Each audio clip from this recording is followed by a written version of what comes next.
Hello everyone, welcome to our channel Nanik education point. Myself Heena टक्कर।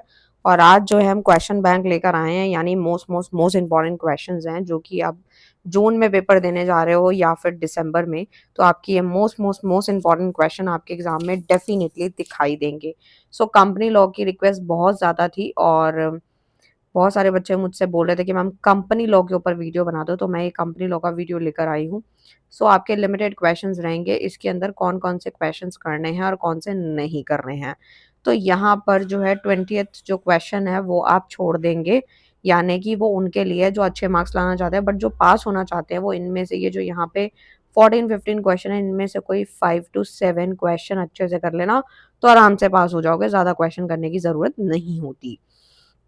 जिनको सिर्फ passing number चाहिए ये उनके लिए, और जिनको अच्छे नंबर लाने हैं वो तो सारे क्वेश्चन करके ही जाना, क्योंकि अभी जो हमारे एग्ज़ाम का जो पैटर्न है वो थोड़ा-सा चेंज हो गया है। और जैसे कि पिछली वाली जो वीडियोज़ में जब मैं पढ़ाया करती थी, तो उसमें बताया करती थी कि लाइक जो हमारा पैटर्न हुआ करता था वो थोड़ा-सा अलग था। मतलब स्ट्रेट फॉरवर्ड क्वेश्चन पूछे जाते थे, लेकिन अभी घुमा-फिरा के वैल्यू बेस्ड टाइप के, या फिर कोई फीचर की कोई लाइन उठा ली या फिर कोई डेफिनेशन कोई उठा ली और उससे क्वेश्चन बना दिया। ऐसा क्यों हुआ? ऐसा इसलिए हुआ क्योंकि अभी यूट्यूब चैनल पर या फिर इंस्टाग्राम पे जहाँ पे भी आप स्टडी कर रहे हैं, मेन तो यूट्यूब पे आपको इतना सारा कंटेंट जो मिल रहा है, जो भी टीचर, जो भी फैकल्टी आपको पढ़ा रहे हैं, तो वो आपको पहले से इंपॉर्टेंट क्वेश्चंस बता देते हैं। तो यूनिवर्सिटी को पता लगता है कि भई ये क्वेश्चंस हैं, तो यहाँ से तो ये क्वेश्चन मत बनाओ और जो है इसी टॉपिक में से घुमा कर के क्वेश्चन पूछो, क्योंकि टॉपिक तो वही रहेगा, टॉपिक चेंज नहीं होगा। इसीलिए मैं हमेशा टॉपिक पे फ़ोकस करती हूँ। क्वेश्चन कोई नहीं बता सकता कि डिट्टो सेम यही क्वेश्चन आएगा, बट हाँ, टॉपिक वही रहेगा, चीज़ें वही हैं, बस घुमा-फिरा के पूछा जाएगा। तो आपको बिल्कुल सतर्क रहना है, क्वेश्चन को अच्छे से पढ़ना है, ठीक है? टॉपिक यही है, घबराने की कोई ज़रूरत नहीं है। सो स्टार्ट करते हैं। सबसे पहला क्वेश्चन आता है ऑडिट कमेटी के ऊपर। तो यहाँ से शॉर्ट नोट पूछे या फिर आपकी डेफिनिशन, कंक्लूजन कुछ भी पूछे तो आंसर यही रहेगा। फर्स्ट क्वेश्चन कहता है कि ऑडिट कमेटी क्या होती है? तो ये कंपनी लॉ है, ठीक है? जो भी कंपनीज़ चल रही हैं उनके क्या-क्या लॉ है वो हमें पढ़ाया जा रहा है। इसका वन शॉट मैंने ऑलरेडी करा रखा है। पूरी किताब कराई थी मैंने, ठीक है? जिस पे 2 लाख के आस-पास व्यूज़ भी आए थे। सो ऐसा मत सोचना कि वो पुरानी हो चुकी है तो हम नहीं देख सकते, ऐसा कुछ नहीं है। जब यूनिवर्सिटी ने अपना सिलेबस बदल दिया था, जब यूनिवर्सिटी ने अपनी सारी किताबों में सारे टॉपिक अपडेट कर दिए थे, नई-नई चीज़ें आ गई थी, उसके बाद ही मैंने इम्पोर्टेंट क्वेश्चन के PDF, guest paper and videos बनाई थी, क्योंकि उससे पहले मैंने कुछ नहीं बनाया था। ठीक है? क्योंकि मैं भी वेट कर रही थी कि किताबें एक बारी चेंज हो जाएँ, क्योंकि मुझे ऑलरेडी पहले से अपडेट था कि ये किताबें बदलने वाली हैं, किताबें चेंज होने वाली हैं। सो सबसे पहला क्वेश्चन आता है, audit committee is an key committee of the board of director that plays an important role in overseeing our company financial reporting process and ensuring transparency and accountability. ठीक है? तो एक और डेफिनिशन पहले हम पढ़ लेते हैं, ठीक है? और उसके बाद जो है इसका मैं जो है मतलब समझाऊँगी। तो कई बच्चे ये भी बोलते हैं कि मैम आपने इंग्लिश में पढ़ के रीड कर दिया और जो है हमें मतलब आपने इंग्लिश में क्यों रीड करा, आप डायरेक्ट हिंदी में समझाओ। तो मैं एक चीज़ बता दूँ, ये जो वीडियो होती है ये इंडिया के अंदर तो लोग देखते ही हैं, इंडिया से बाहर वाले बच्चे भी देखते हैं, क्योंकि मेरे साथ व्हाट्सएप पे कनेक्ट होते हैं वो, तो मुझे पता लगता रहता है। इसीलिए मैं इंग्लिश और हिंदी जो है दोनों को लेके चलती हूँ, ठीक है? ताकि दोनों बच्चों के लिए ईज़ी हो। तो सबसे पहले क्या होता है, an audit committee is an sub committee of the board form to assist in monitoring the financial reporting process, internal control and audit function of the organization. कहने का मतलब क्या है, साफ दिखाई दे रहा है ऑडिट का मतलब क्या होता है। ऑडिट जो होती है वो हर एक कंपनी में होती है ताकि हमारे अकाउंट्स चेक हो पाएँ, ठीक है? उसी की एक कमेटी है ये ऑडिट कमेटी, एक तरीके की सब कमेटी होती है किसकी, board form to assist in monitoring the financial reporting process, कि जितने भी फाइनेंशियल रिपोर्टिंग का जो भी प्रोसेस हो रहा है या अंदर जितने भी इंटरनल कंट्रोल जो चीज़ें हो रही हैं, या फिर कोई भी चीज़ कंट्रोल होना, इंटरनल कंट्रोल हो गए, या फिर कोई पैसों से रिलेटेड रिपोर्टिंग का प्रोसेस होगा, उन सबको मॉनिटरिंग करने का जो काम रहता है, वो ऑडिट कमेटी का रहता है। Audit function of an organisation, conclusion क्या निकलता है इससे, usually consist to 3 to 5 member of the board of director. इसके अंदर 3 से 5 मेंबर होते हैं, वो भी बीओडी से, यानी बोर्ड ऑफ डायरेक्टर से। The majority are independent director, और सारे के सारे जो मेजॉरिटी इनमें से रहती है वो इंडिपेंडेंट डायरेक्टर की ही होती है। And one member must have expertise in finance और अकाउंटिंग। देखो ऑडिट जो होती है, आपने सुना ही होगा, ज़्यादा चार्टेड अकाउंटेंट वगैरह कंपनी के बिजनेस के ऑडिट करने के लिए उनको बुलाया जाता है, अच्छी खासी फीस मिलती है। लेकिन यहाँ ऑडिट कमेटी की बात हो रही है, यहाँ पे कमेटी है, कोई एक इंडिविजुअल नहीं है, 3 से 5 लोग हैं, और उसके अंदर भी बीओडी से उनको लिया जाता है, इंडिपेंडेंट डायरेक्टर की मेजोरिटी रहती है। और साथ ही साथ वन मेंबर जो होता है उसमें से, जिसको ज़्यादा एक्सपीरियंस होता है, वो फाइनेंस और अकाउंटिंग में ज़्यादा एक्सपर्ट होता है, एक्सपर्टीज होती है उसके पास, उसको यहाँ पे लिया जाता है। क्योंकि यहाँ पे काम ही सारा किस चीज़ का है, यहाँ पे फाइनेंशियल रिपोर्टिंग को प्रोसेस करना, उसको मॉनिटरिंग करना, अंदर के जितने भी कंट्रोल्स हैं उनको देखना, और ये सारे चीज़ें होती हैं। फंक्शन और रोल आपसे अगर पूछे जाए ऑडिट कमेटी के, तो number 1 is review financial statement. Function पढ़ते ही समझ आ जाएगा कि ऑडिट कमेटी किस लिए बनाई जाती है, क्या काम करती है ऑडिट कमेटी, किस लिए इतनी मेहनत हो रही है कि 3 से 5 बंदों को बुलाया, फिर उसमें एक्सपर्टीज़ भी चेक करी, तो ऐसा क्यों हो रहा है, फंक्शन पढ़ते ही पता चलेगा। रिव्यू फाइनेंशियल स्टेटमेंट, एक तरीके से जो पैसों से रिलेटेड स्टेटमेंट है उसको रिव्यू किया जाता है, एग्जामाइन किया जाता है क्वार्टरली बेसिस पे या फिर एनुअली बेसिस पे, ठीक है। पूरे साल में या फिर क्वार्टरली बेसिस पे फाइनेंशियल स्टेटमेंट को चेक किया जाता है before submission to the board. Board को अगर कोई भी स्टेटमेंट दिखाने से पहले उसकी तहकीकात की जाती है, उसको एग्जामाइन किया जाता है, जिसको हम रिव्यू बोलते हैं, ठीक है। जैसे कि अगर हम टेस्ट हमारा हो रहा है या एग्जाम हमारा हो रहा है, तो हम अपनी जो कॉपी जब सबमिट करते हैं इन्विलेटर को, तो उससे पहले क्या होता है, हम पहले उसको अच्छे से रिव्यू करते हैं, अच्छे से चेक करते हैं कि सारे आंसर लिख दिए हैं कि नहीं लिखे, कोई आंसर छूट तो नहीं है, just like that. Oversee internal control system, मैं आपको एक-एक पॉइंट बहुत डेप्थ में भी समझा सकती हूँ, लेकिन मेरे को लिमिट सेट कर रखी है मैंने 1 घंटे की, कि मुझे 1 घंटे में वीडियो कंप्लीट करनी है। क्योंकि मैंने वन शॉट तो ऑलरेडी 2 घंटे का, 2.5 घंटे का, 3 घंटे के बना रखे हैं, उसमें आप डिटेल में पढ़ सकते हो। बट यहाँ पे जो है मैं 1 घंटे की लिमिट लेके चलना होता है, मुझे 1 घंटे में कवर अप कराना है, क्योंकि बहुत सारे बच्चे जो जॉब करते हैं, जिनके पास 2 घंटे, 3 घंटे की वीडियो देखने का टाइम नहीं है, वो एग्ज़ाम से 1 घंटा, आधा घंटा पहले देखे, तो मैं चाहती हूँ कि वो एटलीस्ट पास हो जाए, ठीक है? तो इसीलिए बाकी अगर आप कहोगे कि मेरे को जो है जितने भी वीडियोज़ मैं अब बना रही हूँ, वो मेरी जो लिमिट है वो 1 घंटे तक की रहती है, 1 घंटा जो है मैक्स टू मैक्स 1 घंटा, उससे कम भी टाइमिंग पे हो जाता है, जैसे 40-45 मिनट्स, 1 घंटे में सारी वीडियो कंप्लीट कर देती हूँ मैं।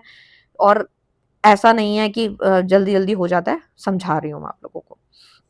बाकी और डिटेल में पढ़ना है तो कमेंट करना, उसके ऊपर फिर मैं अलग से वीडियोज़ बनाऊँगी, जो डिटेल में देखेंगे।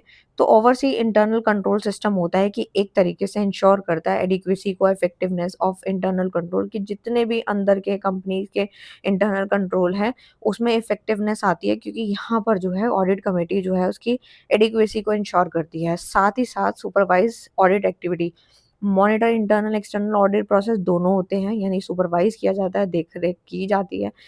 अंदर की और बाहर की ऑडिट प्रोसेस से कंप्लायंस होता है, ensure compliance with legal and regulatory requirement की ज़रूरत होती है। रिस्क भी यहाँ पर जो है वो पकड़ा जाता है, identify, monitor, major financial risk, कि अगर कोई बड़े-बड़े रिस्क फाइनेंशियल यानी पैसों से रिलेटेड रिस्क होने वाला है या लगता है ऐसा कुछ, तो उसको पहले ही पहचान लो और उसको सही टाइम पे मॉनिटर कर लो। व्हिसल ब्लोअर मैकेनिज़्म जो होता है, एक तरीके से ये एक टॉपिक आया था, तो इसको मैंने वन शॉट में भी काफ़ी अच्छे से डिटेल में कराया है, जिन्होंने नहीं देखा वो देखना। Review complaint regarding unethical practices और फ्रॉड, की जो भी फ्रॉड हो रहा है या अनएथिकल कोई प्रैक्टिस हो रही है, तो उसके प्रति जो है रिव्यू किया जाए, कंप्लेंट जो है वो लिखी जाए, ठीक है। और उसके इम्पोर्टेंस क्या है, सबसे पहले कॉर्पोरेट गवर्नेंस एनहांस होता है इससे, ठीक है।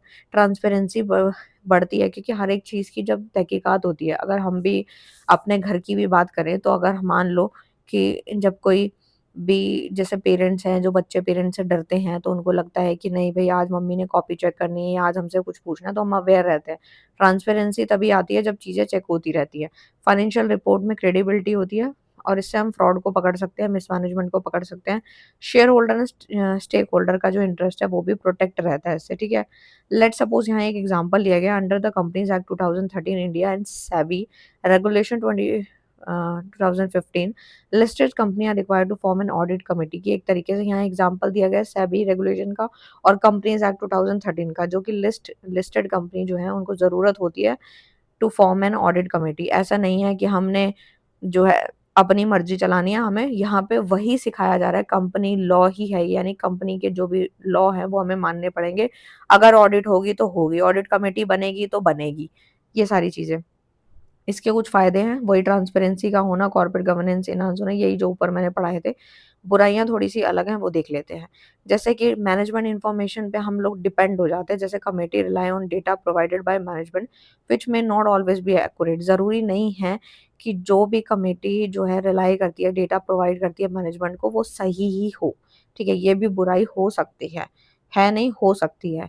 लिमिटेड अथॉरिटी की बात करूँ तो it can only recommended action implementation depend upon the management and board, यानी कितनी चीज़ें इम्प्लीमेंट होंगी, जो भी डिसाइड है, जो भी एक्शन, जो भी प्लान्स बनाए गए, वो कितना इम्प्लीमेंट होगा, वो मैनेजमेंट पे डिपेंड करता है, depend upon the management and the board. Costly तो होता ही है, टाइम कंज्यूम भी होता है, क्योंकि रेगुलर ऑडिट और मीटिंग इन्वॉल्व करते हैं, टाइम लेते हैं, और इससे पैसों की कॉस्ट भी आती है, क्योंकि ऑडिट फ्री में नहीं होती है। पॉसिबल कन्फ्लिक्ट्स भी देखने को मिल जाते हैं, कई बार ऑब्जेक्टिविटी में भी कॉम्प्रोमाइज, एक्सपर्टीज की कमी भी देखने को कई बार मिल जाती है कि some member may not have sufficient knowledge. कुछ मेंबर तो ऐसे हैं जिनके पास नॉलेज नहीं होती फाइनेंस की या ऑडिटिंग की, तो ये भी एक बुराई है। Now come to the second question, जो कि है बुक बिल्डिंग का। यहाँ से कई बार क्वेश्चन पूछा गया। ये जो है इग्नू ड्यू, सब में यही क्वेश्चन घुमा फिरा के पूछे जाते हैं, और यही क्वेश्चन है, देख लेना, छपे छपाए यही क्वेश्चन मिलेंगे, घुमा फिरा के यही पूछा गया होगा। या तो बुक बिल्डिंग का कोई प्रोसेस एक उठा के यहाँ से लेट सपोज ये पूछ लिया, प्राइस ब्रांड डिक्लेरेशन एक्सप्लेन। आप सोचोगे मैम ये वाला क्वेश्चन तो आपने बताया ही नहीं था, बट अभी आप ग्रेजुएशन में हो, आपको जब वीडियो पढ़ाई जा रही है, कई बच्चे क्या करते हैं, सिर्फ वीडियो को एक बार या दो बार सुन के चले जाते हैं, और फिर मैं उनकी बात कर रही हूँ जो 1-2% का रिस्पॉन्स जो मेरे पास आए थे कि मैम वीडियो भी देखी थी, फिर भी हमारे 60-70 मार्क्स से ज़्यादा नहीं आते। तो उनको मैं एक रिप्लाई देना चाहती हूँ, उनको एक आंसर करना चाहती हूँ कि आपने सिर्फ़ और सिर्फ़ 1 या 2 बार वीडियो ही सुनी है, और आपने वीडियो से ही तैयारी कर ली। आपने क्या उसकी बार-बार रिवीज़न करी? क्या आपने उसका प्रिंट आउट निकाल के जो मैंने एग्ज़ाम्पल बोले वो साइड में लिखे? नहीं लिखे। तो यही छोटी-छोटी गलतियाँ हैं जो कि हमारे मार्क्स कटवाती हैं। बाकी कुछ बच्चे ऐसे भी हैं, कुछ दिन पहले भी मेरे को एक बच्चे ने मैसेज किया और अपना रिज़ल्ट पूरा शो किया था, और उसमें जो है उसकी फर्स्ट डिवीज़न आई थी, और काफ़ी अच्छे मार्क्स से वो पास हुआ है। बच्चा जो भी है उसने गेस्ट पेपर से तैयारी करी थी, मतलब उसके 90s में मार्क्स थे। इग्नू का स्टूडेंट है वो। ऐसे तो बहुत सारे बच्चे मुझे अपना रिज़ल्ट शेयर करते हैं। तो मैं देखती हूँ उस बच्चे के नंबर बहुत अच्छे आ रखे थे, और इनफैक्ट उसने बताया कि उसने कहीं और से तैयारी नहीं करी, उसने सिर्फ़ एक ही चैनल पकड़ रखा था, ठीक है? और कई बार क्या होता है, हम ये नहीं कहते कि आप कहीं और से मत पढ़ो, आपको जहाँ से पढ़ना है वहाँ से पढ़ो, लेकिन एक ही जगह फ़ॉलो करो। 2-3 जगह फ़ॉलो करने से कन्फ्यूज़न क्रिएट होती है माइंड में, ठीक है? तो ये बात समझ आई आपको? तो मेरे को बहुत खुशी हुई उसका रिज़ल्ट देख के उस बच्चे का। वैसे तो काफ़ी शेयर करते हैं बच्चे, बट उसका जो रिज़ल्ट था काफ़ी अच्छा था। मेरे को उसने बताया कि मैम जो भी आपके गेस्ट पेपर थे वो हमने पढ़े, और साइड में जो आप एग्ज़ाम्पल देते हैं ना वो मैं मतलब बच्चा बता रहा था साथ-साथ कि साइड में मैं नोट डाउन किया होगा उस बच्चे ने। तो जो-जो मैं एग्ज़ाम्पल बताती थी फिर उसी को वो एक्सप्लेन करता था, मेन पॉइंट्स को जो है फ्लो चार्ट जैसे मैं बताती हूँ वैसे उसने एग्ज़ाम में बनाए थे। तो काफ़ी अच्छी परसेंटेज आई है, मैं बहुत खुश हूँ और बच्चा भी खुश था। सो इस प्रकार से। सो प्राइस जो यहाँ पे प्राइस बैंड डिक्लेरेशन है, तो यहाँ पर ना क्या बताया गया, the company announce a minimum floor price and the maximum cap price, कि कंपनी ने अनाउंस कर दिया मिनिमम, जिसको हम फ्लोर प्राइस कहते हैं, और मैक्सिमम प्राइस जो है डिक्लेयर कर दिया, ठीक है? तो इस प्रकार से था कि ऐसे क्वेश्चन आपसे पूछे जा सकते हैं। बट आते हैं इस अब क्वेश्चन को स्टार्ट करते हैं कि क्वेश्चन बुक बिल्डिंग का है क्या? बुक बिल्डिंग एक तरीके का प्रोसेस है used to determine the price of security, यानी कि ये एक ऐसा प्रोसेस होता है बुक बिल्डिंग का, जिसको यूज़ किया जाता है, इस्तेमाल किया जाता है प्राइस को पता लगाने के लिए, यानी प्राइस ऑफ सिक्योरिटी को डिटरमाइन करने के लिए usually share offer to the public, की जो भी शेयर का जो भी प्राइस है वो ऑफर किया जा रहा है जनता को, पब्लिक को, ड्यूरिंग एन आईपीओ, आईपीओ के दौरान या फिर एफपीओ के दौरान, जो भी प्राइस बताया गया है, प्राइस जो बताया गया है सिक्योरिटीज का, वही हमारा बुक बिल्डिंग है। अब यहाँ पे in this method investor bid for share with in a price band and the final issue price is decided, कि जो भी इन्वेस्टर होता है वो बिड करता है फॉर शेयर के लिए with in a price band, price band के अंदर-अंदर, तो फाइनल जो इश्यू प्राइस होता है ना कि हाँ, शेयर जो है वो इस प्राइस पे इश्यू हो जाएगा, वो डिसाइड हो जाता है on the basis of demand receive from investor कि कितनी डिमांड इन्वेस्टर से आ रही है, उसके मुताबिक वो वहाँ पे प्राइस जो है वो डिसाइड हो जाता है। ठीक है? तो यहाँ पे बुक बिल्डिंग का कुछ प्रोसेस है। तो सबसे पहला क्या होता है, अपॉइंटमेंट होती है लीड मैनेजर, यानी कि a merchant banker or lead manager is appointed to manage the issue, यानी वो इसीलिए अपॉइंट किया जाता है ताकि वो इश्यू को मैनेज कर सके। सेकंड आता है प्राइस बैंड डिक्लेरेशन, इसमें क्या होता है कंपनी अनाउंस करती है एक मिनिमम और एक मैक्सिमम प्राइस, जिसको हम मैक्सिमम को कैप प्राइस बोलते हैं और मिनिमम को फ्लोर प्राइस बोलते हैं। वो डिसाइड किया जाता है। उसके बाद आता है bidding bye investor. Bidding bye investor आता है, इन्वेस्टर सबमिट बिड लगाता है, सबमिट करता है mentioning how many share they want, कि उसको कितने शेयर चाहिए और किस प्राइस पे चाहिए विद इन द बैंड। ठीक है?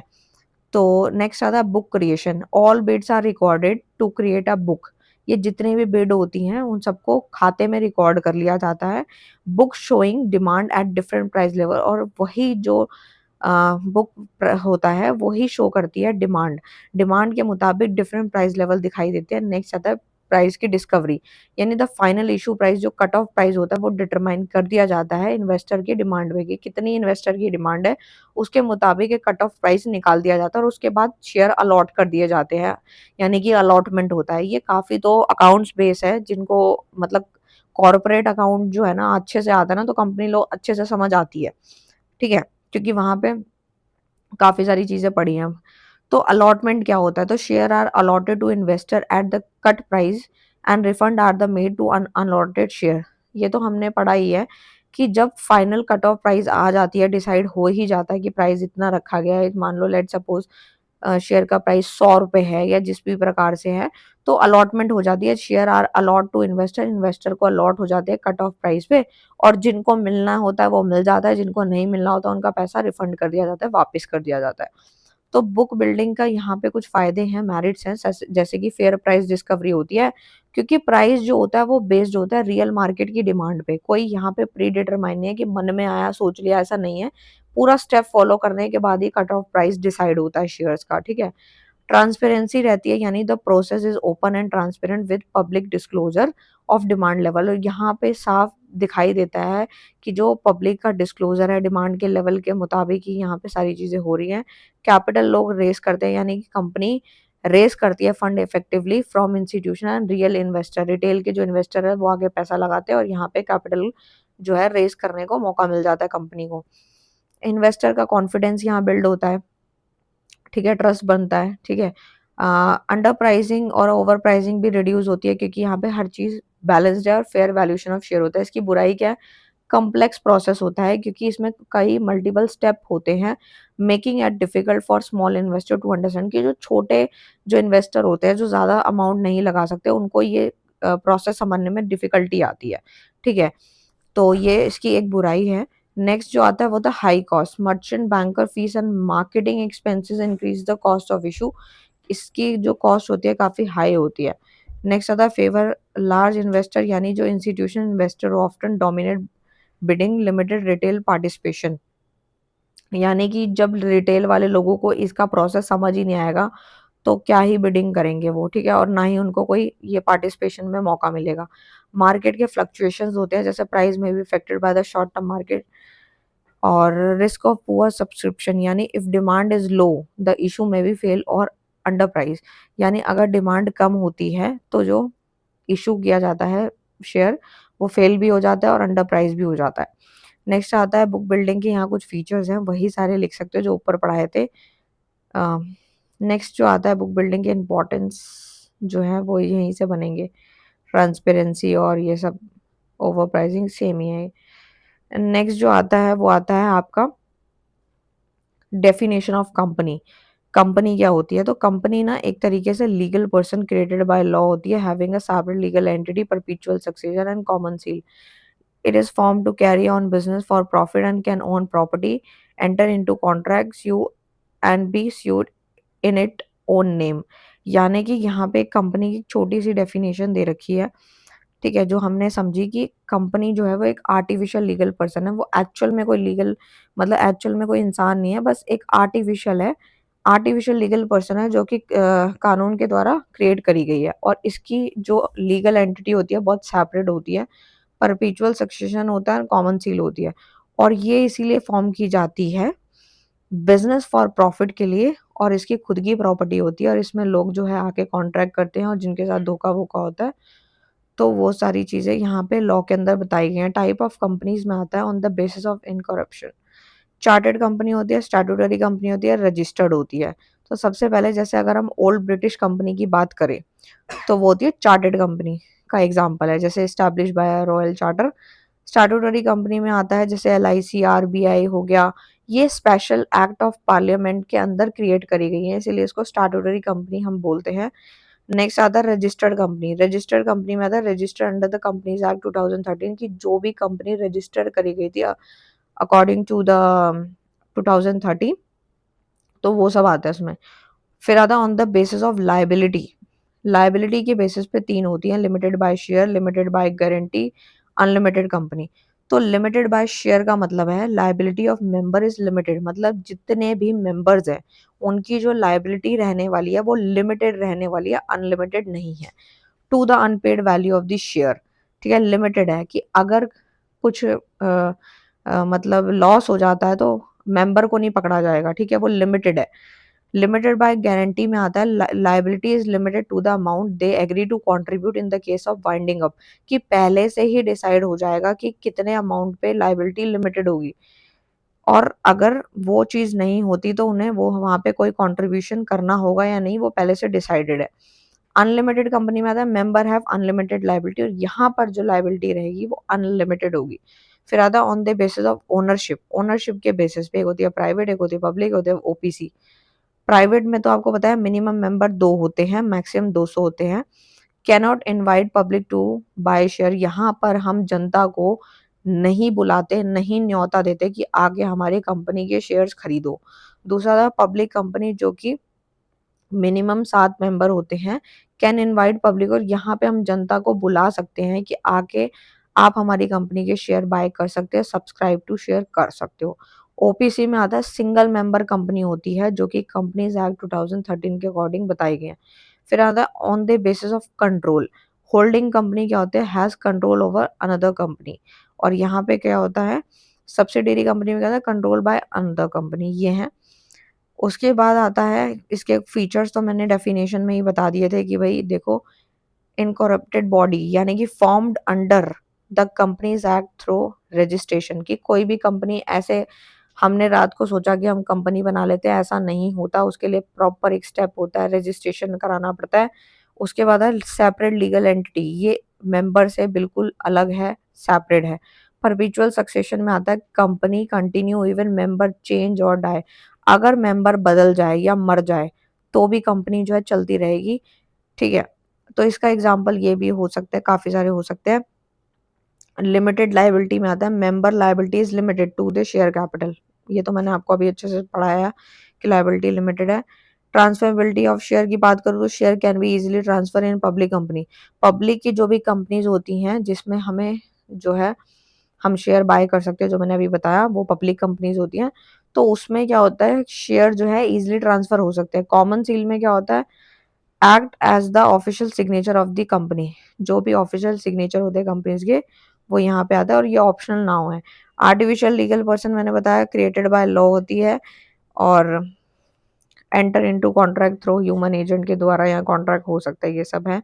कंपनी के जो एडवांटेजेस हैं वो सारे फीचर्स ही ले सकते हैं, जैसे लिमिटेड लायबिलिटी का होना, लार्ज कैपिटल बेस यानी can raise fund from the public, perpetual existence है कि कंपनी जो है वो बोल सकती है कि आके हमारे कंपनी में जो है पैसा लगा सकते हो आप, ठीक है। बुराई क्या है इसकी कंपनी की, कम्प्लेक्स फॉर्मेशन होता है, यानी forming a company involve lengthy legal procedure.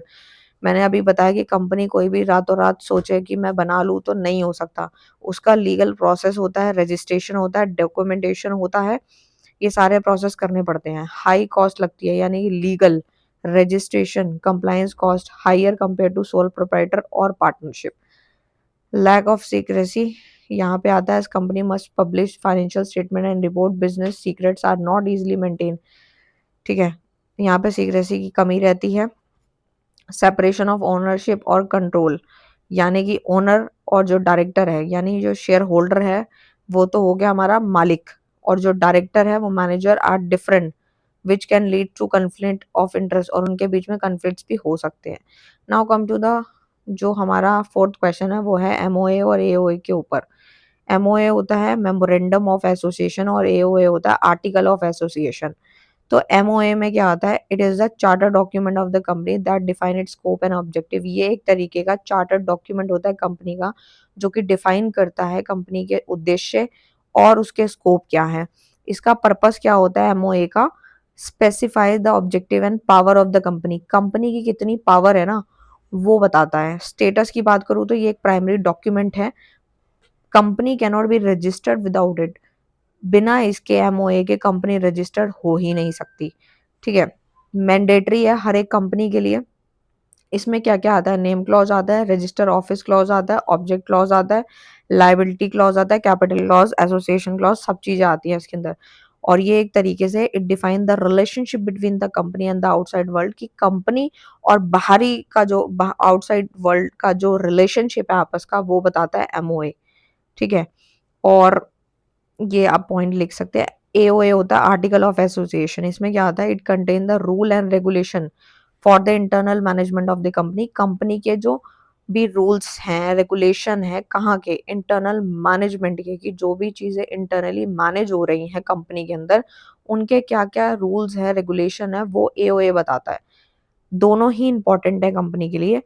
Regulate the daily operation and internal affair, की कंपनी में जो भी चीजें डेली बेसिस पे डेली ऑपरेशंस हो रहे हैं उनको रेगुलेट करने का काम एओए का होता है। It is a secondary document frame after MOA. MOA के बाद, यानी ये सेकेंडरी है, और एमओए जो होता है वो प्राइमरी होता है, एओए जो होता है सेकेंडरी होता है। It is alter by passing a special resolution at the general meeting. जब भी मीटिंग्स होती है तो में स्पेशल रेजोल्यूशन पास होता है, वो बताया गया। It define the relationship between the company and its member. यहाँ पे कंपनी और उसके मेंबर के बीच का रिलेशनशिप एओए बताता है। इसमें क्या क्या आता है, इसका कंटेंट में आता है rule about the share, share के बारे में बात होती है, मीटिंग्स हो गई, ठीक है, वोटिंग राइट किस किस के पास होगा, डायरेक्टर, डिविडेंड कितना मिलेगा शेयर पे, ये सारी एओए में बताई जाती है। ठीक है, ऊपर मैंने वैसे ये क्वेश्चन करा दिया था कि पब्लिक कंपनी और प्राइवेट कंपनी क्या होती है। पब्लिक में होता है वही 7 मेंबर्स मिनिमम, इसमें मिनिमम 2, इसमें मैक्सिमम की कोई लिमिट नहीं, इसमें 200 की लिमिट होती है प्राइवेट में। ठीक है, शेयर भी फ्रीली ट्रांसफर हो जाते हैं बट यहाँ पे नहीं होते हैं। इसमें क्या होता है, एटलीस्ट 3 डायरेक्टर्स होते हैं इसमें, अंदर जो होता है 2 डायरेक्टर चाहिए होते हैं। ठीक है, उसके बाद आता है can start business after receiving certificate of incorporation and the commencement. और यहाँ पे क्या होता है, can start business after receiving certificate. ठीक है, तो इसमें क्या होता है कि जो हमारी पब्लिक कंपनी होती है उसके नाम के एंड में लिमिटेड लगता है, बट यहाँ पर क्या होता है, use the word private limited लगता है, तो समझो वो प्राइवेट है। स्टैट्यूटरी मीटिंग में आता है must hold the statutory meeting, और यहाँ पे कोई जरूरत नहीं होती। उसके बाद जब क्वेश्चन आता है वो काफी इंपॉर्टेंट है, और ये कई बार एग्जाम में पूछा गया कि शेयर और डिबेंचर के बीच में क्या डिफरेंस होता है। ठीक है, शेयर के बारे में तो काफी लोगों को पता होगा, बट डिबेंचर के बारे में आई डोंट नो कि आपको पता है कि नहीं, बट कॉमर्स वाले बच्चों को तो पता ही होगा। शेयर क्या होता है, share represent ownership in the company, a person who buy share become a part owner share holder of the company. भाई देखो, हमें पता है कि अगर हम बैंक में पैसा डालने जाएंगे तो हमें उतना इंटरेस्ट नहीं मिलेगा जितना कि हमें शेयर से मिलेगा। शेयर क्या है, एक तरीके से रिप्रेजेंट करता है ओनरशिप ऑफ द कंपनी, उस इंसान को मिल जाती है। तो इंडिविजुअल क्या करता है, एक तरीके से पार्ट ओनर यानी शेयर होल्डर बनने के लिए वो कुछ कंपनी में पैसा लगाता है। It form a part of share capital of the company, share holder are the owner of the company, यानी कि उनको मालिकाना अधिकार मिल जाता है, एक तरीके से पार्ट ओनर का नाम मिलता है। इसमें रिस्क बहुत ज्यादा होता है, और जो प्रॉफिट मिलता है उसको हम डिविडेंड कहते हैं। डिविडेंड आर अनसर्टेन, ये बिल्कुल अनसर्टेन होता है, हमें नहीं पता, कंपनी को फायदा होगा तो पैसा मिलेगा, प्रॉफिट मिलेगा, नहीं तो कुछ नहीं मिलने वाला। वोटिंग राइट का अधिकार होता है शेयर होल्डर के पास, but share cannot be converted into debenture, share कभी भी डिबेंचर में कन्वर्ट नहीं हो सकते। ठीक है, share are not secured, they do not carry any charge on the asset of the company, ना ही ये एसेट पे चार्ज होते हैं। और साथ ही साथ dividend can vary every year, हर साल का डिविडेंड अलग होता है। And share can be issued at a discount only under specific legal condition. Share जो होते हैं ना वो डिस्काउंट पे इशू तो होते हैं लेकिन स्पेसिफिक लीगल कंडीशन में। और अब डिस्काउंट पे शेयर इशू नहीं होते क्योंकि काफी सारी कंपनीज डूब गई थी इसकी वजह से।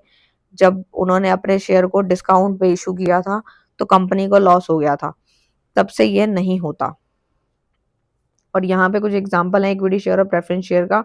इसको आप इस प्रकार से याद रख सकते हो कि जैसे कि हमारे घर में जब कोई रिलेटिव्स आते हैं तो हम उनके लिए कुछ खाना बनाते हैं, ठीक है। तो उससे क्या होता है कि हम पहले उनको सर्व करते हैं, क्योंकि उसी प्रकार से प्रेफरेंस शेयर होल्डर वाले जो होते हैं उनको नाम से प्रेफरेंस ज्यादा दी जाती है, उनको पहले पूछा जाता है, उसके बाद इक्विटी यानी जो घर के मेंबर्स है वो खाना खाते हैं। तो उसको आप ऐसे याद रख सकते हो कि इक्विटी शेयर और प्रेफरेंस शेयर में ये डिफरेंस है। नेक्स्ट जो आता है वो आता है debenture. Debenture represent a loan given to the company. A person who buy debenture become a creditor of the company. अब यहाँ पे कंपनी क्या कर रही है, कंपनी बोल रही है कि आके हमारी कंपनी के डिबेंचर खरीदो, ठीक है। Represent as a loan given to the company. A person who buy debenture become a creditor of the company. जो भी कंपनी के डिबेंचर खरीदेगा वो क्रेडिटर ऑफ द कंपनी कहलाएगा। और एक तरीके से it form a part of the loan capital. कि यहाँ पे क्या फर्क आता है, तो यहाँ पे डिबेंचर होल्डर जो होते हैं ना वो क्रेडिटर होते हैं, ओनर नहीं होते। डिबेंचर होल्डर रिसीव करते हैं interest which is fixed and payable even there is a no profit. अगर कंपनी को फायदा नहीं भी हो रहा तब भी उसको ब्याज ज्यादा मिलेगी। जैसे कि लेट सपोज अगर हम बैंक में जाते हैं 4, 4.5, 5% हमें इंटरेस्ट मिलता है, तो डिबेंचर होल्डर को कितना मिलेगा, 12% मिलेगा, 13% मिलेगा। तो लेकिन एक फिक्स कैपिटल उसको जो है डिबेंचर होल्डर को देनी पड़ेगी कंपनी को, ठीक है, एक जितनी मांगी गई है। और उसको फिक्स डिविडेंड मिलेगा चाहे कंपनी को नुकसान ही क्यों ना हो रहा हो। डिबेंचर होल्डर के पास कोई वोटिंग राइट नहीं होता। देखो हर चीज का फायदा नहीं होता, शेयर में वोटिंग राइट होता है बट यहाँ नहीं होता। और यहाँ पे आप डिबेंचर को कन्वर्ट कर सकते हो, convert into share after a certain period. एक समय बाद आप अपने डिबेंचर को शेयर में कन्वर्ट कर सकते हो। Debenture are repaid after a fix period at a maturity. Debenture जो होते हैं वो एक टाइम बाद मेच्योर भी कराए जा सकते हैं। Debenture are usually secured by a charge on the company asset. Debenture holder are paid before share holder. Debenture can be issued at discount more freely. ये इशू हो जाते हैं विदाउट एनी कंडीशन। इंटरेस्ट इसका fix रहता है, regular रहता है, मिलता ही मिलता है। एक होते हैं कन्वर्टेबल, एक होता है नॉन कन्वर्टेबल। तो ये था इसका डिफरेंस। और यहाँ पर ना इक्विटी का एंड प्रेफरेंस शेयर का एक डिफरेंस है, वो देखते हैं। तो अभी मैंने आपको बताया कि इक्विटी शेयर को आप ये समझो कि आप घर के मेंबर हो, प्रेफरेंस शेयर को आप रिश्तेदार समझो, ठीक है। तो तब याद रहेगा। डिविडेंड में आता है वेरिएबल यानी बेस्ड ऑन प्रॉफिट है। और यहाँ प्रेफरेंस में क्या होता है, फिक्स होता है, पेड बिफोर इक्विटी शेयर, यानी कि पहले प्रेफरेंस दी जाती है, नाम से ही क्लियर है, पहले इनको मिलेगा, ठीक है, उसके बाद बचेगा तो इक्विटी वालों को मिलेगा। उसके बाद वोटिंग राइट क्या है, इसके पास पूरा अधिकार है, इसके पास कोई राइट नहीं है या फिर लिमिटेड है प्रेफरेंस वालों के पास, क्योंकि हर चीज की सुविधा हर किसी को नहीं मिलती। रिस्क की बात करूँ तो यहाँ पे काफी हाई है इक्विटी में और यहाँ पे लो है। प्रायोरिटी ऑन रीपेमेंट इसकी लास्ट होती है, इसकी पहले होती है, क्योंकि इसको पहले मिलेगा तो इसको पहले ही देना पड़ेगा। यहाँ पे रिटर्न जो होता है वो अनसर्टेन होता है, यहाँ पे फिक्स्ड होता है। उसके बाद आता है नेक्स्ट क्वेश्चन जो आता है वो आता है director. Director of company and CS. Director a person elected by the share holder to manage and control the affair of the company. Director होता कौन है, डायरेक्टर एक ऐसा पर्सन है जो कि इलेक्ट किया जाता है किसके द्वारा, शेयर होल्डर के द्वारा, ताकि वो हमारी कंपनी में चीजों को मैनेज करे या फिर control the affair of the company. Director are collectively known as the BOD. और डायरेक्टर को हम बीओडी भी बोलते हैं, जिसको हम बोर्ड ऑफ डायरेक्टर भी बोलते हैं। और ये एक तरीके से गवर्निंग बॉडी होती है एक कंपनी की, according to the companies act 2013, ठीक है।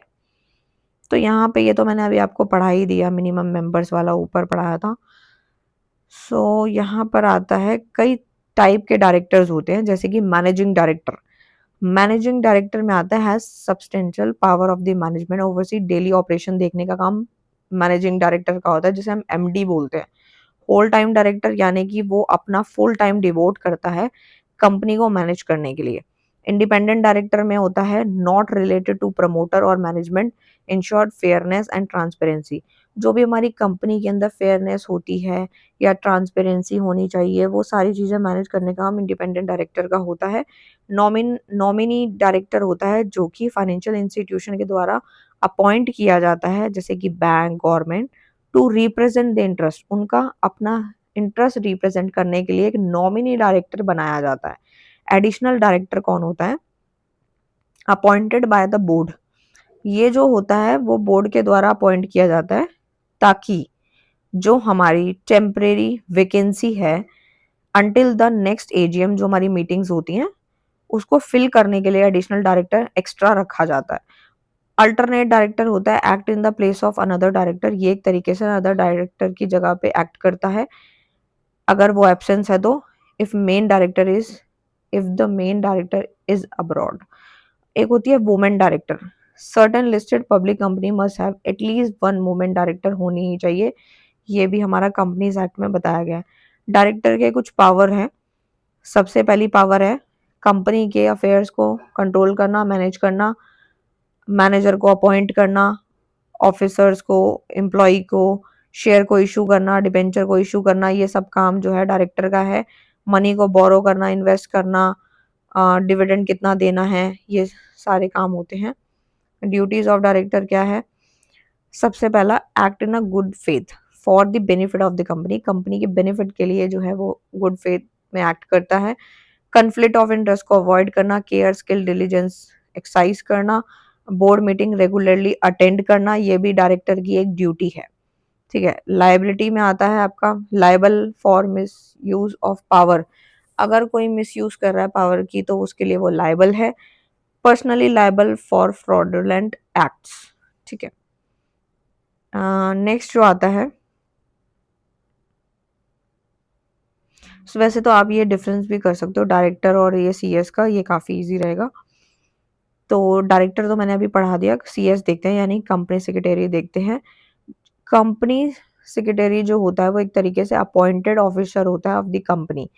Implementation of board decisions and legal compliance, यानी जितने भी बोर्ड के डिसीजंस इम्प्लीमेंट करने हैं वो सीएस के द्वारा होंगे। एंड ये एक तरीके से अपॉइंट बाय द बीओडी होता है।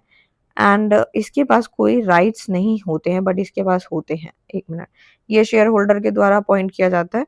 और यहाँ पे बात करूँ तो ये ओवरऑल मैनेजमेंट देखा जाता है यहाँ पर, बट यहाँ पर जो है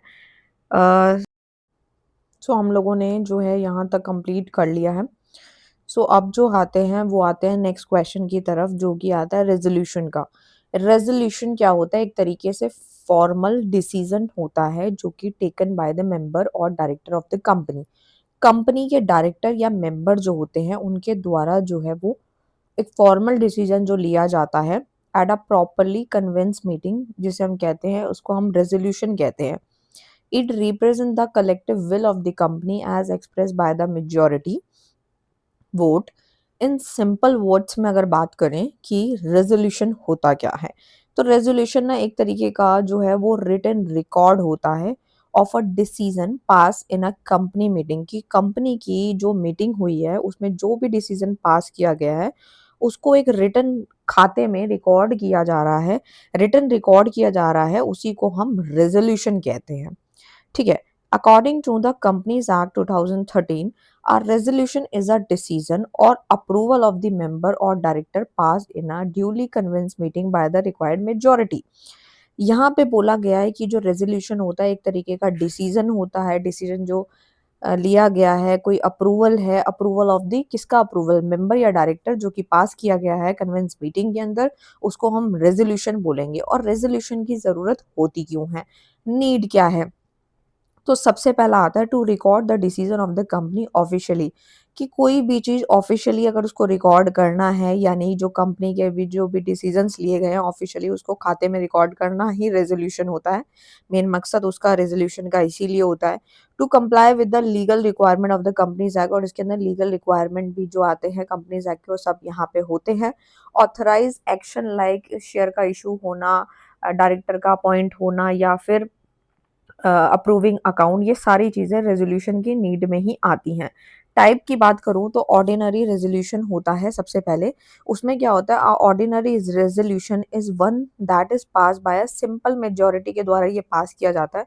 मोर देन 50% की मेजोरिटी होती है इसके अंदर of the member present and voting, यानी कि यहाँ पर जो है सिंपल मेजोरिटी बोलते हैं 50% से ज़्यादा जो है यहाँ पे मेंबर्स जो प्रेजेंट होने चाहिए और वोटिंग होएगी।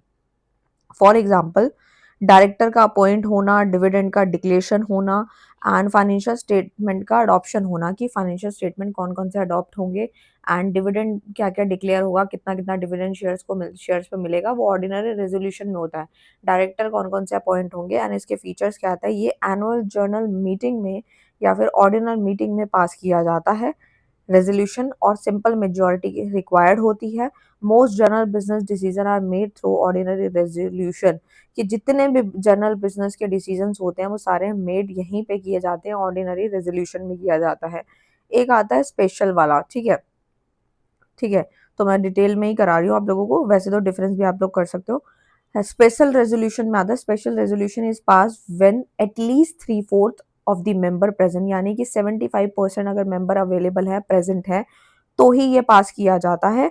And voting are in favour, voting जो होता है वो फेवर में होती है। लीगल रिक्वायरमेंट की बात करूं तो इसके अंदर notice of attention to move a special resolution must be given in the advance में दिया जाता है, और इसके एग्जांपल्स हैं जैसे कंपनी का नाम अगर बदलना है, या फिर ऑल्टरेशन होनी है मेमोरेंडम की या एओए की, या फिर शेयर कैपिटल रिडक्शन हो रहा है, वॉलंटरी वाइंड अप हो रही है कंपनी, तो वो सारी स्पेशल रेजोल्यूशन के अंदर होती है, जिसके अंदर 75% मेंबर अवेलेबल होने चाहिए और वोटिंग फेवर में होनी चाहिए। फीचर्स वही सारे हैं, स्पेशल नोटिस की ज़रूरत होती है तभी ये होता है, 75% की मेजॉरिटी चाहिए होती है, एंड साथ ही साथ filled with ROC after passing, ठीक है। तो ये सब है। बोर्ड रेजोल्यूशन क्या होता है, बोर्ड रेजोल्यूशन जो होता है एक तरीके से पास किया जाता है वो बीओडी के द्वारा, किसमें, बोर्ड मीटिंग में, ताकि जो कंपनी के इंटरनल अफेयर है वो मैनेज हो सके, ठीक है।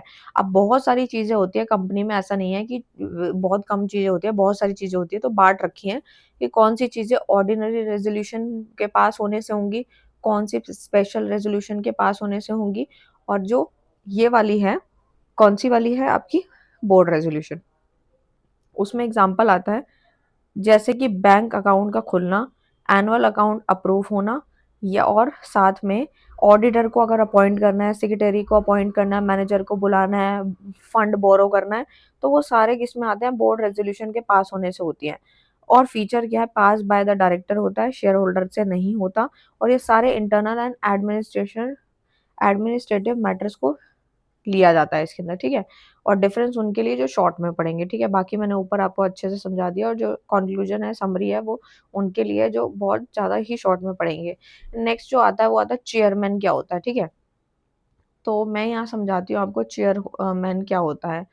तो देखो भाई, सबसे पहले चेयरमैन क्या है, according to business meeting practices chairman is a person who is elected, जिसको इलेक्ट किया गया है या फिर अपॉइंट किया गया है to preside over a meeting and conduct it according to the rule of procedure, कि जितने भी रूल्स ऑफ प्रोसीजर के दौरान जो है जिसको अपॉइंट किया गया है, इलेक्ट किया गया है to preside over a meeting, उसको हम यहाँ पे चेयरमैन बोलते हैं।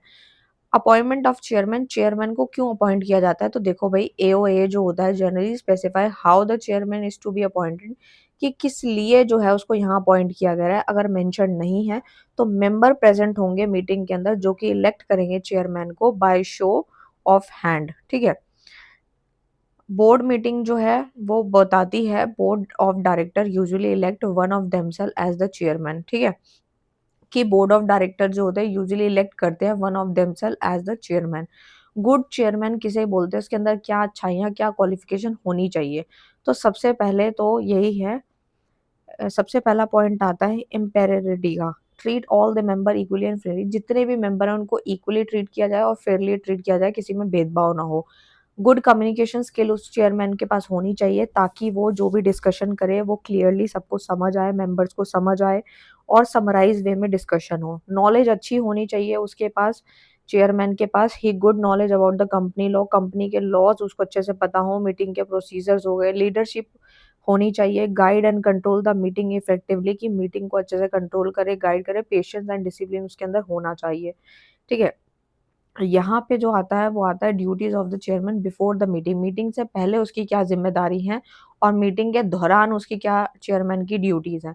तो सबसे पहला, मीटिंग से पहले जो होता है वो आता है ensure notice of the meeting is properly send, जो भी नोटिस है मीटिंग का वो प्रॉपरली सेंड कर दिया जाए। ठीक है, prepare agenda in consultation with the secretary, की प्रॉपर एजेंडा तैयार करना है, सारे अरेंजमेंट करने हैं, मीटिंग कहाँ होगी, उसका वेन्यू, उसका टाइम, उसके डॉक्यूमेंट, वो सारे जो है चेयरमैन की ड्यूटीज़ है वो उसको काम करने पड़ेंगे। और साथ ही साथ चेयरमैन की ड्यूटी तब भी बनती है जब मीटिंग चल रही होती है। तो यानी कि call the meeting to order, ensure the quorum in present and preside over the meeting and conduct proceeding according to agenda. यानी कि यहाँ पर जितनी भी call the meeting to order, मतलब सारे ऑर्डर इंश्योर होने चाहिए और क्वेरम में प्रेजेंट इंश्योर होना चाहिए। साथ ही साथ जो ऑर्डर एंड डिसिप्लिन जो होता है डिस्कशन के दौरान वो मेंटेन होना चाहिए।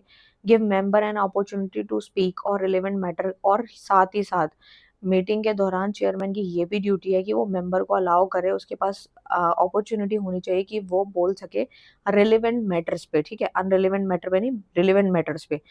And decide point of order and interpret the rule of procedure, और पॉइंट ऑफ ऑर्डर डिसाइड हो, रूल्स ऑफ प्रोसीजर यहाँ पे इंटरप्रेट किए जाएँ, क्या उसका रिजल्ट्स है।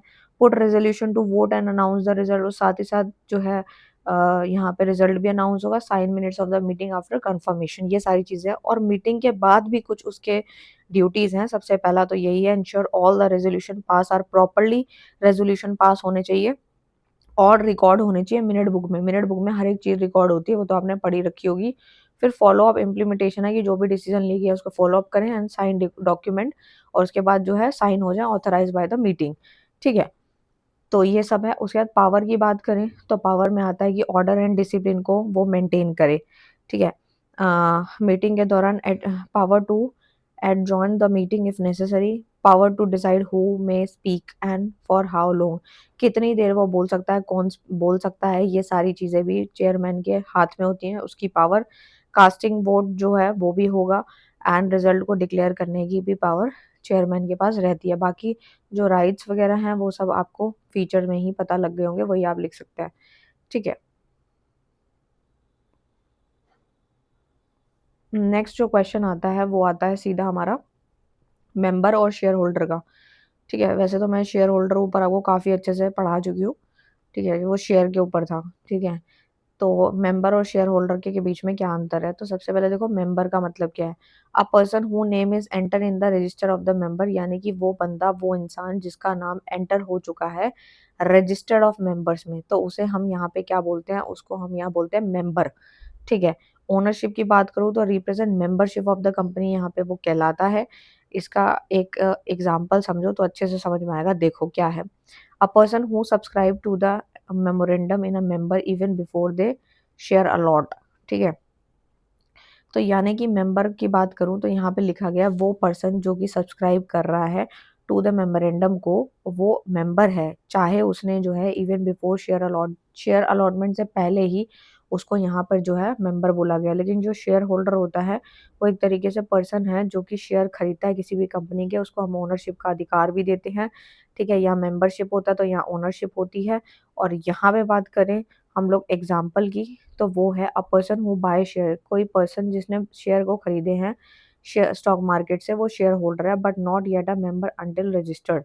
ठीक है, तो ये बात समझ आ गई। शेयर होल्डर मैंने ऊपर भी पढ़ाया था आप लोगों को। ठीक है, तो एवरी कंपनी इजी इजी आप कर सकते हो, सारे नहीं करना चाहते तो every company has member only a company with share capital has share holder, कि यहाँ पर जो होता है कंपनी के एवरी कंपनी हैज़ मेंबर, हर एक कंपनी के मेंबर्स होते हैं, जबकि यहाँ पे only a company with share capital has share holder, जिसकी शेयर कैपिटल होगी वही शेयर होल्डर यहाँ पे कहलाएगा। बाकी आप पॉइंट्स लिख सकते हैं। ठीक है, तो नेक्स्ट जो आता है वो आता है आपका मीटिंग। ठीक है, मीटिंग वाला शायद मैं करा चुकी हूँ आपको ऊपर। ठीक है, एनुअल जर्नल मीटिंग भी मैंने आपको कराया है। ठीक है, एंड एक डिफरेंस समझ लेते हैं, फिर जो अगर रह भी गया होगा तो वो भी कवर अप हो जाएगा। ठीक है, तो देखो भाई, सबसे पहले मीटिंग तो आपने समझ ही लिया। स्टैट्यूटरी मीटिंग क्या होता है, जिसमें डिस्कस होता है initial setup and progress of company. Company के प्रोग्रेस किस प्रकार से है, इनिशियल सेटअप को डिस्कस किया जाता है स्टैट्यूटरी मीटिंग में। एनुअल जर्नल एजीएम जो होता है उसके अंदर अकाउंट कैसे प्रेजेंट होंगे, डिविडेंड, ये तो मैंने ऊपर भी पढ़ाया था, और डायरेक्टर कैसे अपॉइंट होंगे, ये सब एजीएम में पता लगता है। Extra ordinary general meeting EGM में क्या होता है, अर्जेंट मैटर को डिस्कस किया जाता है 2 एजीएम्स के अंदर। ठीक है, बोर्ड मीटिंग में क्या होता है, डिसाइड मैनेजमेंट पॉलिसी के मैटर यहाँ डिस्कस होते हैं। कमेटी मीटिंग में होता है handle handle specific subject like audit और सीएसआर, ये सब। क्लास मीटिंग क्रेडिटर मीटिंग में आता है discuss matter affecting specific group की, जो स्पेसिफिक ग्रुप के जो भी मैटर यहाँ पे जो डिस्कस किए जाते हैं, प्रभाव डालते हैं, वो सब यहाँ पे डिस्कस किए जाते हैं। ठीक है, नाउ कम टू द, कौन सा क्वेश्चन है ये आपका, एक मिनट, हाँ, कम टू द 12th क्वेश्चन, जो कि है प्रोस्पेक्टस का। प्रोस्पेक्टस क्या होता है, तो एक छोटी सी इजी सी डेफिनेशन आप लोग समझ सकते हो कि प्रोस्पेक्टस ना एक तरीके का फॉर्मल डॉक्यूमेंट होता है जो कि कंपनी इशू करती है, inviting the public to subscribe to its share और डिबेंचर, कि आओ हमारी कंपनी के शेयर खरीदो। उसके अंदर सारे के सारे कंपनी की पूरी डिटेल होती है, फाइनेंशियल पोजीशन कैसी है कंपनी की, कंपनी के उद्देश्य क्या हैं, कंपनी का कैपिटल स्ट्रक्चर कैसा है, मैनेजमेंट कैसा है, ताकि जो इन्वेस्टर है ना उनको एक डिसीजन लेने में और इन्वेस्टर को मदद मिल सके कि ऐसे-ऐसे कंपनी है, इस प्रकार से काम करती है, तो उसे हम प्रोस्पेक्टस बोलते हैं। ठीक है, सो यहाँ पर जो है प्रोस्पेक्टस के कुछ पर्पस समझ लो, इसी से मैरिड डिमेरिड फीचर बन जाएंगे। इसमें लिखा है कि to invite the public to invest in the company, ये एक तरीके से बनाया जाता है ताकि कंपनी जो है, ताकि लोगों को जनता को पता लग सके, इनवाइट कर रही है कि आओ हमारी कंपनी में इन्वेस्ट कर लो। To provide full and true disclosure about the company affair, company के जितने भी अफेयर्स हैं, एक ट्रू पिक्चर जो होती है, ट्रू डिस्क्लोजर शो करा जाता है, प्रोस्पेक्टस के अंदर सारी चीजें बताई जाती हैं। इन्वेस्टर को फ्रॉड और मिस रिप्रेजेंटेशन से प्रोटेक्ट किया जाता है, इसीलिए प्रोस्पेक्टस इशू किया जाता है। To build public confidence in the company. ठीक है, और एक तरीके से पब्लिक का जो कॉन्फिडेंस है वो बिल्ड हो जाए कंपनी के प्रति, वो सारी चीजें आती हैं। और इसके ना यहाँ कुछ टाइप्स हैं जो आप देख सकते हो। ठीक है, तो सबसे पहला आता है यहाँ पे ऑर्डिनरी प्रोस्पेक्टस। तो ऑर्डिनरी होता है, सेल्फ होता है, रेड हायरिंग होता है, डीम्ड होता है, अब्रिज्ड होता है। तो सबसे पहले ऑर्डिनरी प्रोस्पेक्टस का मतलब है जनरल इन्विटेशन होता है पब्लिक को, ताकि वो हमारी कंपनी के आके शेयर खरीदें। इसके अंदर ना फुल डिटेल होती है ऑफ द इशू, इशू कैसे होंगे सारी डिटेल होती है उसकी। सेल्फ प्रोस्पेक्टस क्या होता है, use for multiple issues over a year, यानी ये मल्टीपल इश्यूज के लिए इस्तेमाल किया जाता है पूरे साल में, उसको सेल्फ प्रोस्पेक्टस कहते हैं। और ये वैलिड होता है ओनली 1 ईयर के लिए। File information memorandum before each issue, यानी कि जितने भी शेयर इश्यूज होंगे उसके इंफॉर्मेशन जो है मोमोरेंडम में बताई जाएगी। ठीक है, रेड हायरिंग प्रोस्पेक्टस होता है प्रिलिमिनरी प्रोस्पेक्टस बिफोर आईपीओ, और इसमें कोई भी फिक्स जो है प्राइस नहीं होता, ना ही कोई क्वांटिटी होती है। ये बुक बिल्डिंग यूज करता है, जो मैंने अभी आपको पढ़ाया था ना, स्टेप फॉलो करता है, वो करता है इसमें। डीम प्रोस्पेक्टस क्या होता है, issued by intermediaries on behalf of the company. ये जो होता है, ये इंटरमीडिएट जो भी हमारे बिचौलिया होते हैं, बीच के जो होते हैं, यानी इंटरमीडियरीज जो होते हैं, उसके द्वारा इशू किया जाता है कंपनी के बिहाफ पे। और इसमें क्या होता है, treated as prospectus under law में इसको ट्रीट किया जाता है कि ये एक प्रोस्पेक्टस ही है। अब्रिज प्रोस्पेक्टस क्या होता है, समरी वर्जन होता है एक फुल प्रोस्पेक्टस का, छोटी समरी होती है जो कि अटैच होती है हर एक शेयर डिबेंचर एप्लीकेशन फॉर्म के साथ। ठीक है, तो इस प्रकार से आप लिख सकते हैं। डिविडेंड तो मैंने आपको ऊपर अच्छे से, काफी अच्छे से कराया है।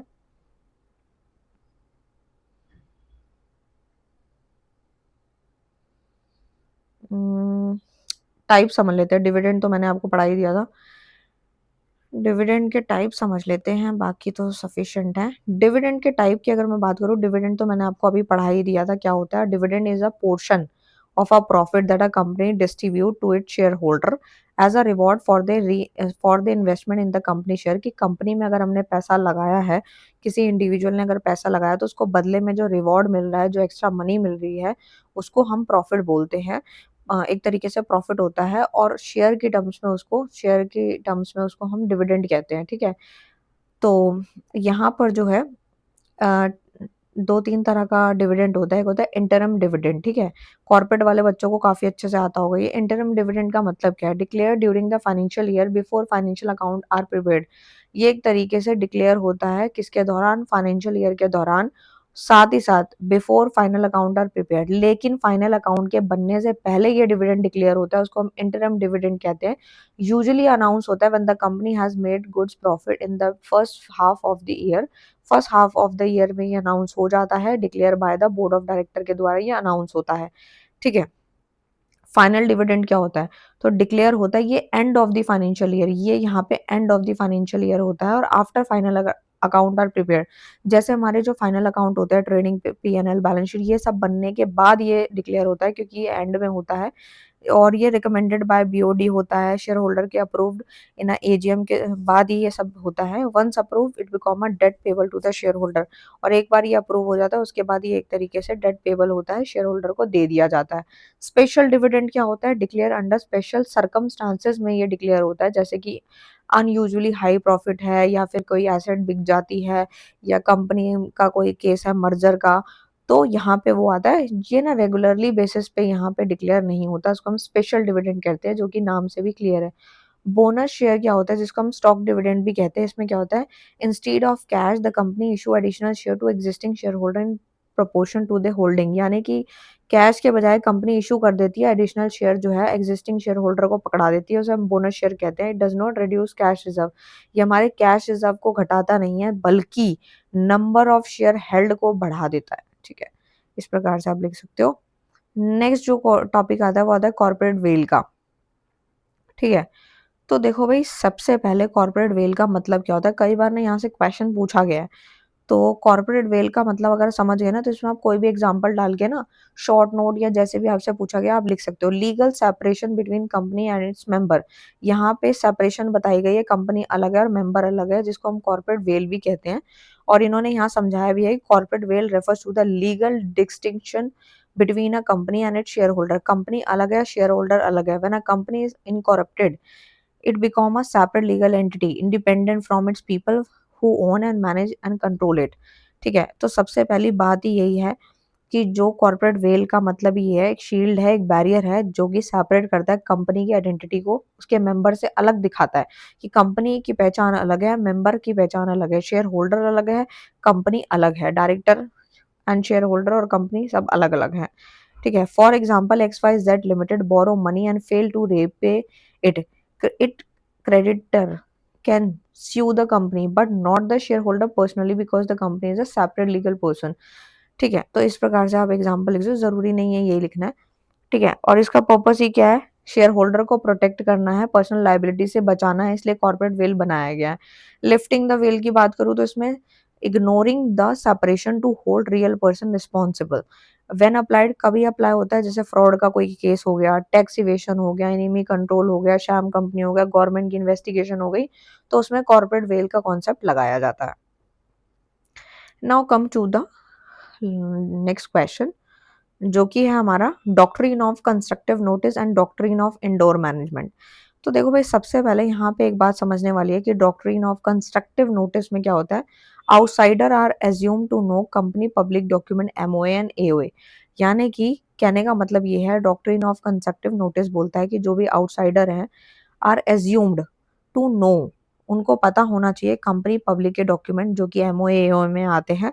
और डॉक्ट्रिन ऑफ इंडोर मैनेजमेंट है, outsider are not expected to know internal company matter, कि बाहरी लोग जो है एक्सपेक्ट भी ना कर पाए कि इंटरनल कंपनी के मैटर्स के बारे में उनको नहीं पता होना चाहिए। और एक तरीके से यहाँ पे जो होता है, protect the company against outsider, यहाँ पे जो है कंपनी अगेंस्ट आउटसाइडर को प्रोटेक्ट किया जाता है, जबकि यहाँ पे प्रोटेक्ट आउटसाइडर, यहाँ पे बाहरी लोगों को प्रोटेक्ट किया जाता है अगेंस्ट द कंपनी, यहाँ उल्टा है, ठीक है? यहाँ आता है based on public document available at ROC, यानी कि यहाँ पे पब्लिक डॉक्यूमेंट के बेस पे यहाँ पे चीजें होती हैं और यहाँ पे इंटरनल मैनेजमेंट एक्ट के बेस पे होती हैं। एग्जाम्पल समझो, अच्छे से समझ में आएगा। यहाँ पे बोला जाता है outsider cannot claim ignorance of AOA provision, कि बाहरी जो बंदा है, बाहर का जो बंदा है, आउटसाइडर जो है, वो जो है वो यहाँ पे क्लेम इग्नोरेंस को इग्नोर नहीं कर सकता, कैन नॉट क्लेम। वो यहाँ पे claim ignorance of AOA provision, जो भी एओए के प्रोविजंस हैं उसको इग्नोर नहीं मार सकता। और यहाँ पे क्या होता है, outsider can assume internal approval are done. और जो यहाँ पे होता है, यहाँ पे क्या होता है, आउटसाइडर एज्यूम कर सकता है कि इंटरनल अप्रूवल डन हो चुके हैं। ठीक है, तो दोनों में फर्क है। ठीक है, now come to the 16 question जो कि है बुक्स ऑफ अकाउंट्स का। ये तो नाम से ही क्लियर है। इसका एक बार डिफरेंस देख लेते हैं कि अगर कुछ दिया है तो। ठीक है, तो यहाँ पर जो बताया गया बुक्स ऑफ अकाउंट्स जो होता है एक तरीके से रिकॉर्ड होता है जो कि कंपनी, यहाँ पे लिखा भी है maintain by a company, company के द्वारा मेंटेन किए जाते हैं, खाते रिकॉर्ड किए जाते हैं जो कि फाइनेंशियल ट्रांजैक्शन को दिखाते हैं, फाइनेंशियल पोजीशन को दिखाते हैं कि कंपनी में जो हमारी संपत्ति है वो ज़्यादा है या कर्जा ज़्यादा है, एसेट ज़्यादा है, लायबिलिटी ज़्यादा है, या फिर कैसी सिचुएशन चल रही है। They help in knowing how many is earn, कि कैसे हम पैसा कमा रहे हैं, कंपनी कैसे पैसा कमा रही है, स्पेंड कैसे कर रही है, इन्वेस्ट कैसे कर रही है, और बोरो कैसे करिए, ये बुक्स ऑफ अकाउंट्स बताती है हमें। ठीक है, तो इस प्रकार से है। और मैं इतना तो मान के चलती हूँ कि आप अकाउंट्स के बच्चे हो तो आपको ये सब तो पता ही होगा कि बुक्स में कौन कौन से अकाउंट मेंटेन होते हैं। सबसे पहले जर्नल होता है, जर्नल के बाद लेजर बनता है, लेजर के बाद कैश बुक आता है, कैश बुक के बाद परचेज बुक में एंट्री जाती है, परचेज के बाद सेल में जाती है, फिर बिल्स पेबल में जाती है, stock register, journal record, and then ये आपकी एसेट, लायबिलिटी, लोन, ये सारी चीजों की आती है, और एंड में आपकी बैलेंस शीट बनती है। ये सारी चीजें तो आपने पहले से पढ़ी ही होंगी, मैं इतना तो मानती हूँ। नेक्स्ट आता है importance of books of accounts में क्या है कि बुक्स ऑफ अकाउंट्स के क्या फायदे हैं, ये तो आपको पता ही है, ये भी आपने पढ़ रखा है कि भाई आने वाले समय में फाइनेंशियल पोजीशन हमें पता चलती है, और हमें पता लगता है, ऑडिटिंग में भी मदद मिलती है, फ्रॉड एरर को पकड़ा जाता है, और मैनेजमेंट को प्लान एंड पॉलिसी बनाने में भी मदद मिलती है। ठीक है, इस प्रकार से है। नेक्स्ट आता है इलीगल एसोसिएशन। इलीगल एसोसिएशन क्या होता है? Illegal association is a group of person who carry on business together for profit but not register the organization. Illegal है, ये नाम से क्लियर है। यहाँ पे बहुत सारे पर्सन्स हैं एक ग्रुप में जो बिजनेस को एक साथ मिलकर चला रहे हैं फायदे के लिए, पर उसको रजिस्टर नहीं करवा रहे हैं, तो उसको इलीगल बोलते हैं क्योंकि उनके मन में चोर है। ठीक है, और जो लीगल होती है वो रजिस्टर करवाते हैं। सिंपल वर्ड्स में बोले तो a business has more than 50 member is not registered as a company, it call an illegal association। यानी कि हम बियॉन्ड जा रहे हैं उस कानून के, तो वो इलीगल है और रजिस्टर भी नहीं करा रहे। इसका आप एग्जांपल आप कोई भी दे सकते हो, ये आप अपनी मर्जी से भी ऐड ऑन कर सकते हो। तो सबसे पहला ग्रुप ऑफ पर्सन होते हैं इसके अंदर, अभी मैंने बताया एसोसिएशन, पार्टनरशिप, ये सब। कैरिंग ऑन बिजनेस आपको पता ही है, फायदे के लिए किया जा रहा है, मेंबर इसमें बताया गया है, और ये रजिस्टर भी नहीं कराते। वही सारी जो डेफिनेशन में थे वही सारे पॉइंट्स इसके बन गए हैं। इलीगल एसोसिएशन क्या इफेक्ट डालती है? सबसे पहला तो कोई ये लीगल एंटिटी नहीं है, वॉइड है, अनफोर्सेबल है। इसका कॉन्ट्रैक्ट जो होता है, लायबिलिटी की बात करूं तो मेंबर जो होंगे पर्सनली लायबल होंगे हर एक कर्जे के लिए, डेट के लिए। Belongs to individual not the association, ये इंडिविजुअल जो होंगे वो बिलोंग टू इंडिविजुअल होंगे, ना कि कोई एसोसिएशन से इनकी कोई ओनरशिप काम करेगी। कैनॉट स्यू और sued it in it name. Penalty की बात करूं तो भाई अगर ये पकड़े गए तो इनको जो है 1 लाख तक का ईच मेंबर को फाइन भरना पड़ सकता है। ठीक है, तो ये है। उसके बाद आते हैं नेक्स्ट क्वेश्चन पे जो कि है एलएलपी का। ठीक है, एलएलपी और प्रमोटर यानी लिमिटेड लायबिलिटी पार्टनरशिप और प्रमोटर के बीच का क्या अंतर होता है? तो देखो भाई, सबसे पहले अगर मैं बात करूं कि एलएलपी के बारे में, तो ये एक रजिस्टर्ड बिजनेस एंटिटी है जो कि combine feature of company and partnership, company और पार्टनरशिप के फीचर को अगर ज्वाइन कर दे, कंबाइन कर दे, तो एलएलपी बनता है। ठीक है, और यहाँ प्रमोटर कौन होता है? नाम से ही क्लियर है, वो बंदा, वो इंसान या वो ग्रुप जो कि take step to form a company, company को फॉर्म करने के लिए जो भी स्टेप टेक किए गए हैं वो कौन होता है? वो आपका प्रमोटर होता है। ठीक है, ये एक तरीके से फॉर्म ऑफ ऑर्गेनाइजेशन है, ये एक इंडिविजुअल और रोल है जो कि निभाया जा रहा है। लीगल स्टेटस की बात करूँ तो यहाँ पे सेपरेट लीगल एंटिटी होती है अंडर एलएलपी एक्ट 2008। यहाँ पे कोई लीगल एंटिटी नहीं होती, ये सिर्फ प्रपोज कंपनी के बिहाफ पे होती है। लायबिलिटी यहाँ पे लिमिटेड होती है, पार्टनर्स कॉन्ट्रीब्यूशन यहाँ पर क्या होता है कि पर्सनली लायबल होंगे अगर कुछ मिस स्टेटमेंट हो जाती है तो। मेन फंक्शन इसका क्या है? To carry a lawful business with profit motive, यानी लॉफुल बिजनेस चलाना, क्योंकि ये एलएलबी है प्रॉफिट मोटिव के लिए, और यहाँ पे क्या होता है, to bring a company into existence, जो कंपनी चल रही है उसको एग्जिस्टेंस में रखना। ठीक है, ये हो गए पूरे के पूरे 19 क्वेश्चन कंप्लीट। ठीक है, जो जो इंपॉर्टेंट थे मैंने सारे करा दिए, जो रिपीटेड थे वो एक आध स्किप किए होंगे। नेक्स्ट जो आता है वो आता है शॉर्ट नोट का। ठीक है, अब इसमें से जो है कुछ टॉपिक ऐसे हैं जो कि हम ऑलरेडी पढ़ चुके हैं, वो मैं नहीं कराऊंगी। ठीक है, जैसे बोर्ड मीटिंग में करा चुकी हूँ। ठीक है, फॉर्मेशन ऑफ कंपनी हो चुका है, वाइंडिंग अप भी हमें पता ही है। ठीक है, तो इस प्रकार से बाकी देख लेते हैं क्या क्या है इसमें। बोर्ड मीटिंग हो गया। इनसाइडर ट्रेडिंग क्या है? इनसाइडर ट्रेडिंग में क्या होता है, रेफर्स टू बाइंग और सेल ऑफ अ कंपनी, जैसे कि कंपनी के शेयर को खरीदना या बेचना by person who have confidential price sensitive information about the company. यहाँ पे इनसाइडर ट्रेडिंग का मतलब ये है शेयर को खरीदना या बेचना। ठीक है, बाय पर्सन हु हैव, जो कि वो पर्सन जिसके पास कॉन्फिडेंस है, प्राइस सेंसिटिविटी की इंफॉर्मेशन है कंपनी के बारे में, तो वो यहाँ पे इनसाइडर ट्रेडिंग कहलाएगा। जैसे यहाँ लिखा भी है, if a director know the company will announce huge profit and buy share before the news it's public, illegal insider trading, ये तो इलीगल हो गया। ठीक है, बताए बिना पहले ही जो है वो डिस्क्लोज कर देना। ठीक है, वो है। जीडीआर में आता है ग्लोबल डिपॉजिटरी रिसिप्ट। क्या होता है? जीडीआर एक सर्टिफिकेट होता है जो कि फॉरेन बैंक द्वारा इशू किया जाता है, जिसमें कंपनी के शेयर जो होते हैं ना, मतलब representing share of a company that are traded in foreign stock exchange की रिप्रेजेंट किया जाता है। फॉरेन बैंक जो है रिप्रेजेंट कर रहा है कंपनी के शेयर को जो कि ट्रेड किए गए हैं स्टॉक एक्सचेंज में।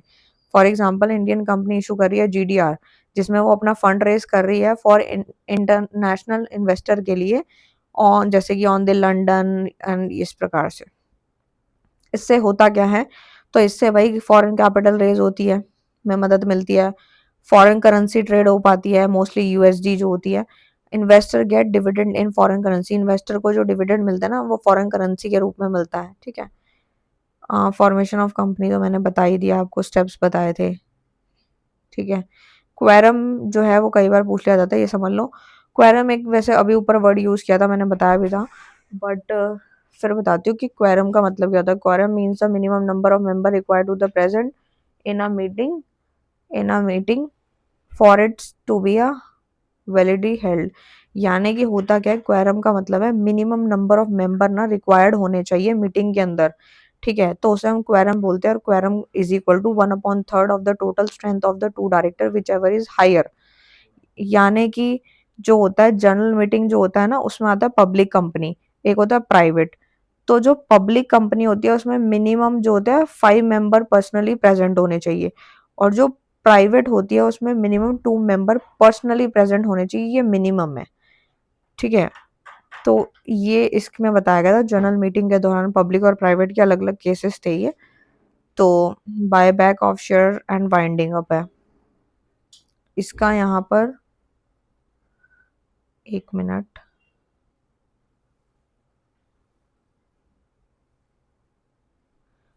एक आता है बाय बैक ऑफ शेयर, इसमें आता है buy back of share means a company repurchasing its own share from share holder. यानी बाय बैक ऑफ शेयर का मतलब है कि जो कंपनी है वो अपनी कंपनी के शेयर दोबारा से रीपर्चेज कर रही है शेयर होल्डर के से, तो उसे हम बाय बैक ऑफ शेयर बोलेंगे। इससे क्या होता है, शेयर वैल्यू का बढ़ती है, सरप्लस फंड यूटिलाइज होता है, और साथ में हॉस्टाइल टेक ओवर भी प्रिवेंट होते हैं। वाइंडिंग अप क्या है? वाइंडिंग अप में एक क्वेश्चन है, winding up is the process of closing down of a company. Company close down हो रही है और यहाँ पे एसेट डिस्ट्रीब्यूट हो रहे हैं among creditor and share holder. Share holder और क्रेडिटर के बीच में एसेट यहाँ डिस्ट्रीब्यूट हो जाएंगे, बढ़ जाएंगे।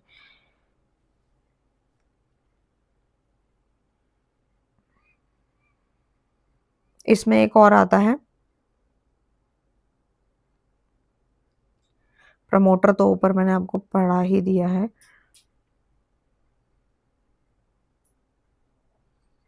सो यही था पूरा का पूरा। सो इसको आप अच्छे से कर सकते हो। So all the best for your exam, thank you so much.